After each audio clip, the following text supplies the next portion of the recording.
的公车来了。Use Hostel。瑞士搭公车通常是车上直接购票，直接刷卡付款。购票后不会拿到实体票券，而是显示一个 QR code， 建议立刻拍照保存，以免临检时无法出示证明。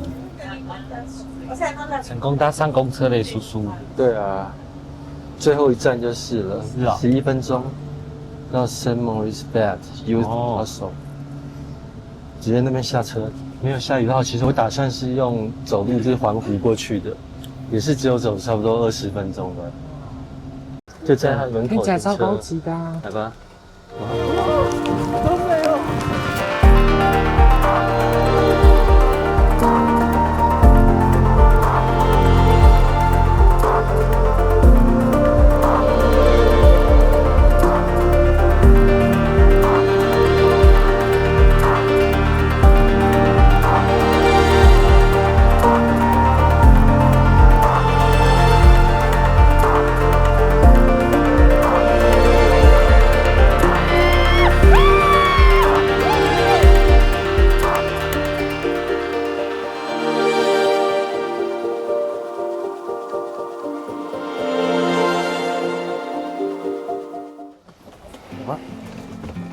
嘿，这就是我们今天在瑞士 Saint Moritz 住的 hostel， 其实非常的有设计感诶。在台湾应该是高级饭店，对啊，那木头诶，很酷诶。会变成特色民宿。对啊，而且它每个面的颜色不一样，你有发现吗？像我们的那一面是绿的，好酷哦。我们到青年旅馆了，超有设计感的啊，超美的。哎，这个 hostel 环境超棒的哎。对啊，很好哎。3楼，好大哦。嘿，嘿，到了。我都忘掉有早餐这回事。哦，好可爱。好可爱哟！还有一个柜台耶，柜台好可爱哦！而且很方便，你看有洗手台耶。其实很可爱耶，很温馨耶。就是这边厕所还是在外面，这边就有洗手台，简单的洗手台。好可爱，这 view 也太棒了吧！这个 hostel 的 view 很梦幻。你虽然说下雨了，哇，还是很梦幻。可以打开通风，好凉啊，外面。看看厕所，来看一下这个 hostel 的设备。这里是 shower room， 其实超大间的。然后这一层楼的话有2间，要记得关灯。这里是厕所，厕所也是非常大，然后有洗手台、洗手槽跟马桶，马桶的颜色非常的特别。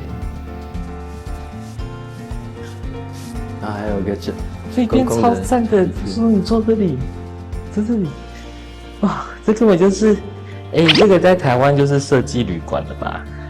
就像我们在台南住的那个一样。对啊，你看这个桌椅的选择，那个很好做，跟这个墙壁铺面的搭配，很棒。好吧。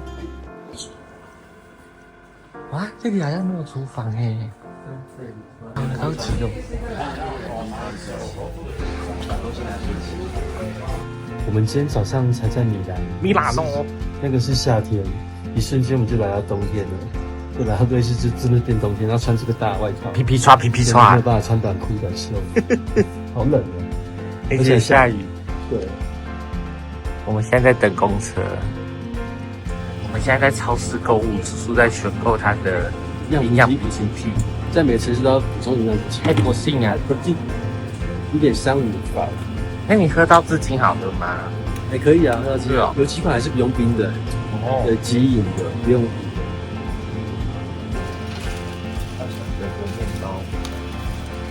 阿嘎先生，我看到了违禁品。什么东西？我看到违禁品，哪是违禁品？这是虾米？这是他拿的，他刚突然就拿。那是糯鱼尾鱼哎，寿司哎，A 生父，这里有很多熟食。叔叔现在看到有烤鸡，非常的开心。叔叔选了1只烤鸡，这里的烤鸡一只是10块95，2只好了啦。好，买2只。我们这2只就800块了。叔叔，你不觉得瑞士人超喜欢吃优格的吗？应该说欧洲人，你看整个墙面全部都是优格哎。我往左边看，右边看，全部都是优格，这一整排都是优格。你还买这个哦？ 0.85，它牙花口味哦。没有啦，是原味吧？叔叔，你看瑞士人真的很相信人性，就是自助结账棒棒的，在买的时候放到车里就可以直接算钱，超酷的。但是你要有这个会员卡才可以用这个机器。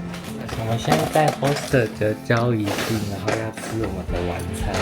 我们的晚餐就是刚刚去那个超市买的2只烤鸡，这个是小蔡的晚餐，洛梨寿司卷吧？对，是我的。这是叔叔的番茄意大利面跟那个 QQ 的乳酪搭的鲑鱼 spaghetti， 有时候它都有点鼓起来了，气压的关系。因为我们这边有2000呢。然后这是小蔡的零食，然后这个是我的是腌番茄干青酱意大利面，这个是烟熏的2杯3啤酒。好，所以我们在瑞士的第一个晚餐开动。这寿司啊，好酸哦，很酸，好酸哦，这2个吃到好酸。它是贝壳形状的。对啊，贝壳形状的，也很酸。这个马铃薯应该比较安全吧？这真的是酸的。也是酸的。对。我好怀念亚洲食物。腌番茄的意大利面，那里超酸的。好配比较。叔叔开箱的烤鸡耶，哎呦，好像很滑嫩呢。怎样？怎样啊？很多汁，怎么可能？你看我这汁都滴下来。哇塞，很好吃真的。所以来瑞士要吃烤鸡耶，真的好好吃哦，烤鸡好好吃哦。那些有是有咸度的。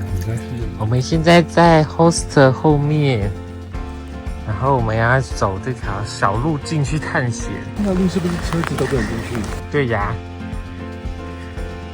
哎，这条路拍起来好美哦。叔叔，这个路标你看得懂吗？说这里只能骑马，你看，这里只能骑马。那个是什么图案？他教你做伸展呢。吃完晚餐后，我们从青年旅馆后方的小路一路散步，随性挑了一条看起来像健行步道的上坡小径往上走。没想到，在高处就能眺望整个圣莫里斯湖。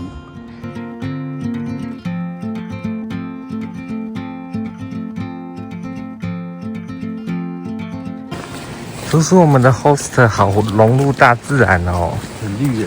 对啊，我们刚去完了森林，现在要去小镇走走，看能不能走到湖边。而且大家不要以为瑞士没有蚊子哦，瑞士超多蚊子。谁跟你说瑞士没有蚊子？我一直以为瑞士没有蚊子啊，就是高海拔的地方又那么冷。对吧？你都隔那么远了。我想说，为什么会有一个腐臭味？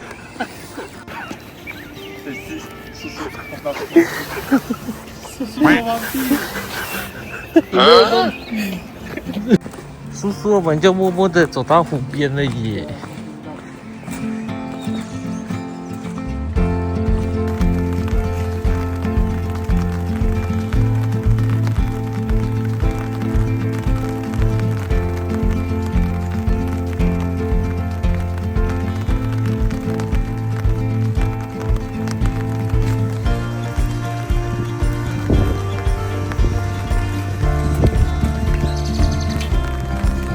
好，对叔叔吹，叔叔来，还会对你吹蒲公英。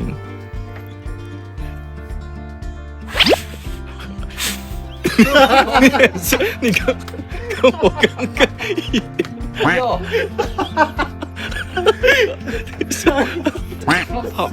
好湿，那个不叔叔洗澡方便吗？不错哎，空间算蛮大的，然后他自己带毛巾，热水也算蛮足够的。如果你忘记带毛巾，可以跟他租但是很贵，3块钱，请你自己带。然后沐浴乳、洗发精全部都要自己带。洗发这些洗脸都自己带。可是我刚好发现一个女生可能会觉得困扰的事情，她没有吹风机，所以连枕头她都要自己弄，对不对？对，而且没有味道哎，超棒的！我之前住过有几间，真的都就是会有人的味道，就是我没有办法接受别人的味道。床包啊，自己包啊。叔叔平常没有在装床包，会怎么办？叔叔用好久哦。我没有错吧？是你要先抓那个尸体啊。你等下练习完帮我弄2楼哎。这里是我们的天然冰箱。跟你们说一个好消息，我们从意大利全身而退了。我们第1站去了罗马，第2站去了威尼斯，然后第3站去了米兰，都是小偷很多的地方啊。但是我们这次完全没事。之前我们真的是太紧张了，然后我们就准备了超多防偷小物，增加我们的安全感，所以我们就想要来说一一分享给大家。首先第一个，我们从最贴身的开始讲，就是这个小叮当包包。然后呢，你一定要选那种有 RFID， 就是别人靠近你不会盗抠你的信用卡资料。然后另外一个小细节是我们这一次来其实完全没有带我们平常在台湾用的钱包，我们直接就是把钱就是分散的放在那个防盗包里面，然后身上就是尽量放100欧以内的，所以就是再怎么样被偷就损失比较可以降低。然后护照就一定是在这个最贴身的地方。可是跟你说，我们第1天开始用的时候我不会用，然后就把它扣在上面了，它就一直在我的肚子上磨来磨去，然后就超不舒服的。然后后来我们才发现，原来是要放在你的腰间，然后就是大概是在这个位置。但是我不是放这个位置，对，叔叔是放比较侧边。总之就是，如果你放太高的话，会蛮不舒服，然后你坐下来的时候就会卡到。最好笑的是，我们每次去那个饭店，然后要 check in 的时候，然后大家就会这样突然这样转过来，然后在那边这样柜台稀稀疏疏，稀稀疏疏。因为面对柜台，你这样子拉开下面，这样子直接找东西，很像要掏内裤给他看之类的。然后柜台拿到的护照都温温的这样。除了这个隐形的随身小包之外啊，我们还要准备一个，就是你常用的东西可能会挂在身上的这一种小包。那这个小包里面啊，我们通常放的就是刚刚讲的一些零钱，然后另外的小钞的钱包。那这个小包呢，其实有一个很想要跟你们分享的东西，拉链其实也是蛮危险的，有可能会被拉开嘛。所以我们有买了一个这种东西，它超便宜的。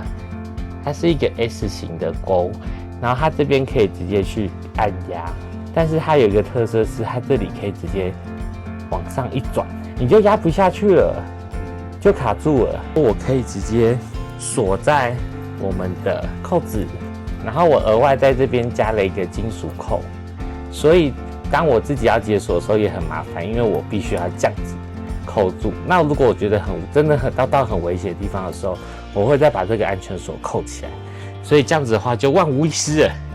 因为如果连你自己开都很难开，小偷就不想要偷你了。除此之外，我们还准备了这个金属的口哨，小偷耳膜会破掉。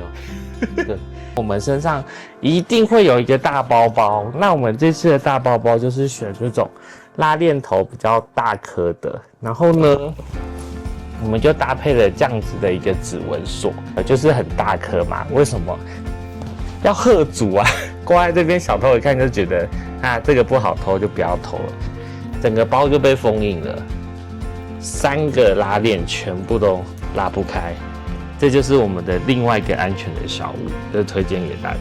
再来就是这个小的这个，我把它叫它扭扭锁，因为它长得像扭扭，它是钢丝。这个的用途是什么？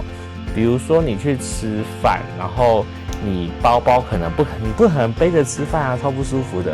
那你可能就是找一个固定的，比如说餐桌啊，或者是桌角，你就是这样子把它绕过去，然后这个地方锁在我的手假装是桌角，我就这样扣起来。所以再怎么样，我吃饭的时候，有可能会有人去吸引你的注意力，然后他去拿你的包，拿的瞬间就是拿不走。然后最后一个就是也是最重要，也是最要保护的，就是这个手机挂绳。我觉得这个是最一定不用我们讲的，这样子就不怕被偷走了，是很方便。所以叔叔，你这次在意大利有觉得有什么恐怖的感觉吗？没有我觉得很安心是哦，我到最后其实都把手机都拔下来。哦，对，他都懒得弄了。好，所以以上就是我们今天分享我们怎么样在意大利全身而退。如果你有更好的防偷小撇步的话，可以留言跟我们说哦。那这是来自我们自己的建议，希望大家去意大利玩的时候还是可以一切安全平安哦。今天我睡上铺，叔叔睡下铺，我睡下铺。我明天7点要起来先吃早餐，然后整理行李就要去赶这趟行程当中最重要的一个火车，超期待，比今天还重要。好哦，那我们就明天见喽，拜拜。拜拜。瑞士的绝美铁道旅程又将展开，明天我们即将搭上传说中最值得体验的冰河列车，它究竟凭什么成为无数人心目中的梦幻首选？下一集和我们一起走进这趟不容错过的经典之旅吧。如果你喜欢我们的影片的话，请记得按赞、订阅、分享、开启小铃铛，或是热推影片，也可以加入频道会员或是超级留言来支持我们哦。那我们下期见喽！